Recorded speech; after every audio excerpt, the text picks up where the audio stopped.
Gomugaleero mulimo lumbuye okuvuma Sona Ben omutwe eggalabi. Byavudde ku kibitandikirawa weekumireko Channel Media buli kimu ogenda kubanga okifuna. Munzikirize mbabuuzeeko mwasuze mutya musibye mutya abantu bange Mukama yeebazibwe abakuumye Omuyisiraamu salaamu aleikum.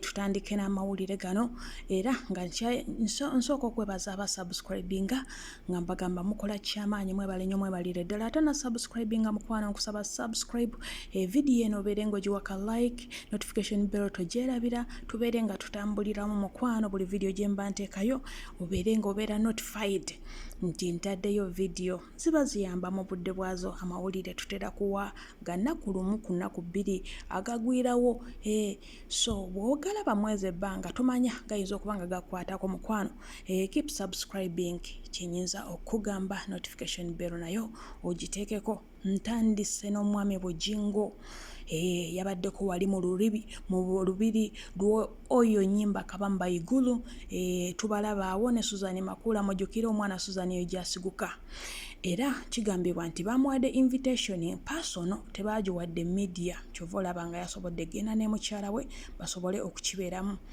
y'omukulu Nobian Lee n'omukulu Bobi Wine abaana bamanyi ba die hard b'abantu president omulonde gonna amanya agayitiddwa omukulu Bobi Wine Robert Kyagulanyi Ssentamu nga bwe yavaayo okulwanirira eggwanga nga bwe yavaayo okulwanirira abaana b'eggwanga ne ku luno bw'atyo bw'akikoze agamba nti nga 8 October gyali nnyo mu Dubai post eyo gyongera gyetegereza ogisome bulungi gwa wenna ali mu kifo kye Dubai ali mu bifo bya Abu Dhabi ali mu bifo ebirinaanyeewo because it's a country called UAE mwe tusanga zino kingdoms Abu Dhabi, Dubai n'endala awo ezigwamu babagamba mujje bangi twongera okutasa abaana bannayuganda abasiranidde ku kyeyo abasiranidde mu nsi z'Abawarabu. Sente zonna ezigenda okuva mu kivulu kino mu konsati zino zigenda kubeera nga ziyamba abo baana. Mukijjukire nti UAE yavaayo emabega kawo nekuŋŋaanya abaana bangi abakyala abasajja bonna ne contactinga gavumenti zaabwe era bangi basobola okuba nga baddizibwayo mu nsi zaabwe naye Uganda abaffe bakyagaanye. Abaffe Bobi avuddeyo n'agamba nti nedda muyambe abaana bakyali Saudi Arabia abaana bali Oman abaana bali Jordan mujje mu kivulu sente zinaavaamu zigenda kuzza bannaffe waka.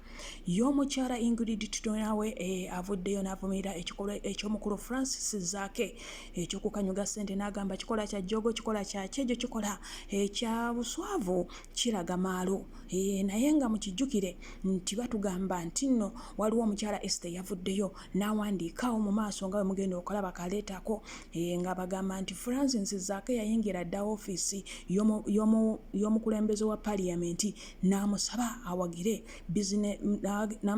embaga ye era yamuwa milioni 20. Francis Zaake yavuddeyo n'abyewaka n'agamba this is fake amawulire gaba gali fake naye omukyala waliwo ebifaananyi byo ebyafuluma eggwanga terisirise ligamba waawo weewakana ogamba tosinkana nk'omukulembeze oyo togenda nko mu ofisi ye bino ebifaananyi byavuddewo bannange ekintu kikyakwatidde nno ddala omuliro ekya Francis Zaake okanyuga sente ate neyeewakana okusisinkana sipiika wa parliament ng'alaga nti bo tebali makambugu naye nga batugamba batuzannyira ku maaso mujjukire ne kadi y'embaga yafulumye nayo era Francis Zaake n'agamba isa fake nze sisobola kwasaganya mirimu gyange gyonna na muntu oyo.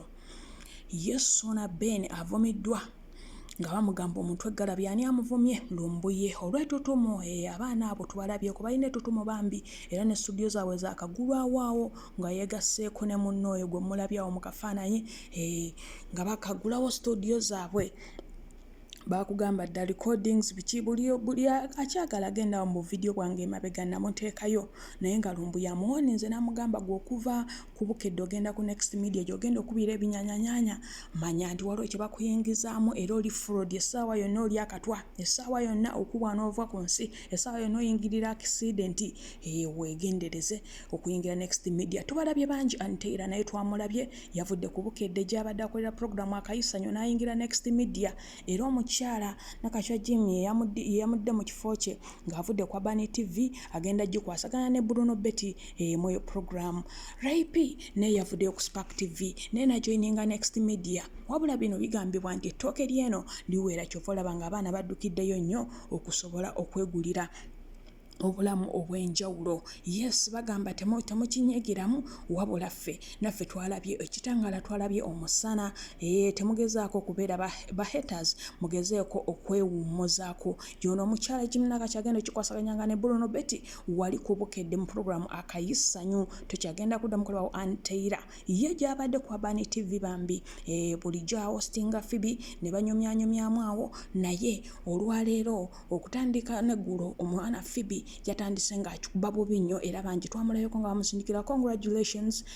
Avaayo agenda kubeera ng'akikuba okuva ku Monday mpaka ku Friday wali akawungeezi okuva ku ssaawa 11 mu program ya Fun Plus. Omwana mumwagira oyo tosobola kugalira muntu mukisa gwa muntu ayagaliza abantu. Phoebe has been some great pillar in some people's lives. So bwekito bwekitambula y'omukyalo ono Speaker wa Parliament yavuddeyo posti obwetyo bwegamba ng'akyuzinga President mukyala Yoweri Kaguta Museveni Janati nti yabadde emabega wo assassination ye according to the investigations. Ne bamugambye onoomalako oba owalampye ngoma nene Speaker weewummuzeeko. Yes, bye bigenda maaso ago n'amalala mangi nze nkyaga kuleetera tova ku Channel Media weyongera okwekuumirako. Keep subscribing.